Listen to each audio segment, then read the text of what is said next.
Amazon has given me this nice perforation that I can open this package with.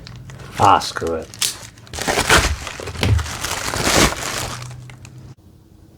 What's up, YouTubers? Today we're going to talk about the Hogue Compound. This is an OTF out the front, designed by Alan Elishewitz, who's kind of the Hogue, I guess, in-house designer.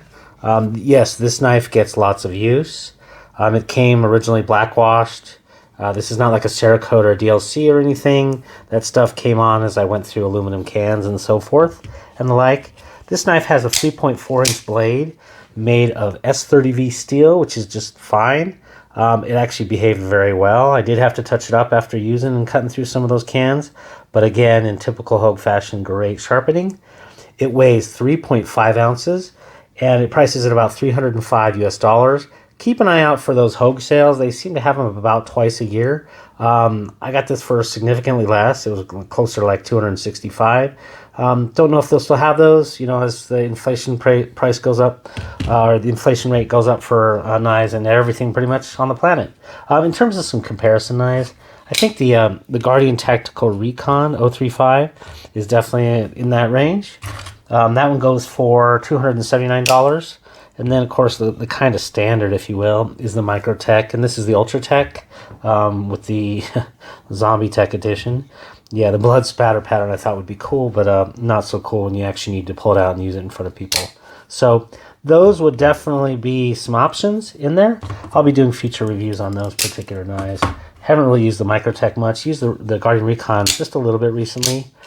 Oh, boy, it is definitely fidgety action in terms of an OTF goes. In terms of let me show some of the things that I do want to demonstrate. The safety release, that's the first thing I'll always check on an OTF. This is just a piece of cardboard, postal service packaging. The safety release works just great. Does it puncture through? Yeah, it does create a small puncture hole, but through this, so this is not, I get a little bit annoyed when that's the first question people ask when they see this. They say, oh my gosh, can you hold that up to your hand or whatever and it'll go through it? The answer is no, and that's why I demonstrate that. Will it cut it? Sure it will, but it's not going to do a whole lot of damage. Through paper, it even kind of stops partially the way through. So the safety release works just fine. It does have a very steep ramp in terms of getting your thumb on there. It's not one of those where it works so well like in a gradual. It really does work best if you actually go on that steep ramp. So that's one of the items. We'll talk about that a little bit. And this has an interesting cutout on the top of the blade. Other blades will use, they'll use cutouts or like a floor or things like that to reduce weight on the blade. I'm not sure if this is to reduce the weight or not, but you may be able to see that little kind of hole cut out in there, or not hole, but kind of a channel. That's just interesting. If anybody knows what that is for, I'd like to know if it's just for weight loss and not really going to be cutting a whole lot of weight on there. Yeah, let's jump right into the pros and the cons of this thing.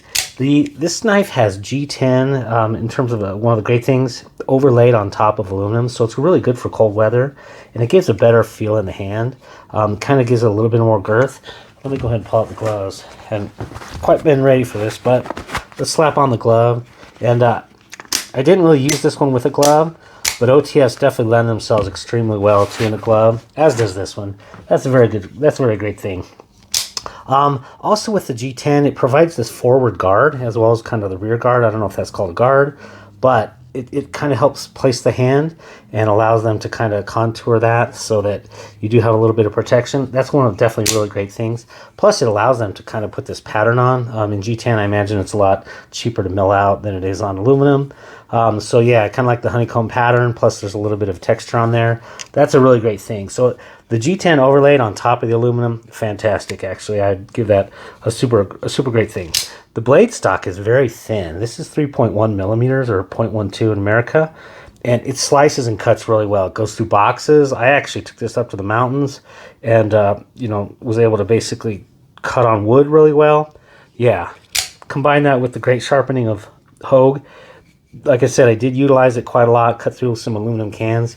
Did have to touch it up, but it behaved great. The steel was great, and then the great initial sharpening was fantastic. So really appreciated that. These knives, OTFs, are extremely ambidextrous. Left hand, right hand. Truly, that's one of the things that I don't think gets appreciated enough. They do also provide the capability for putting the pocket clip up on the left-hand side. This is not one that I would necessarily want, an OTF I wouldn't necessarily want floating in my pocket. Not that, I mean, it takes a lot of press to get this to go, but yeah, it's just one of those things I would still prefer to have kind of in the upright position like that, in the pocket. So, you know, that's, all right. The action on this thing is great. It's very forceful. It's kind of a con as well. We'll get to that. There are many different options on this particular. The Compound has all sorts of different colorways. They also have a Tanto blade. Tonto. I always get that wrong. I don't know. Correct me which one it is. Tanto, Tonto. I don't know. Maybe I'll get it right. But yeah, a lot of different options on this one. In terms of the cons, the pocket clip is definitely a big con. First of all, it doesn't have a big enough of a bill there. And so I had to actually find myself using my fingernail to lift this up to get it over onto pants. That needs to be a little bit higher. The resistance was fine. It seems a little bit light. But then you add that to the fact that they do this loop over, but the loop over also has both, it's not inset as well as the screws aren't flat at all. So I definitely was catching those and I had to literally kind of move this into position. And I shouldn't have to really do that. I'd rather they just not make it a deep carry clip with the loop over on that one. So I think that was definitely one of the big fails on this one. And then the steep ramp. The steep ramp itself is not a bad thing, but in combination with the incredible release resistance that's required for this one, and there is a lot. I mean, literally, you have to get yourself up at 4 a.m. in the morning and train like Rocky Balboa to get your thumbs capable of doing this one. Because the Guardian and the Microtech were a piece of cake compared to this one in terms of just the actual resistance. This one definitely has very forceful, and you really kind of got to train yourself up for that. You know, so those are kind of some of the bad things on this one. Overall, what would I say about this? You know, unfortunately, OTFs are a thing that the Muggle world can't yet grasp. So one of the things that I definitely found is when you carry an OTF, it's a really good idea also to carry something like a good old slip joint.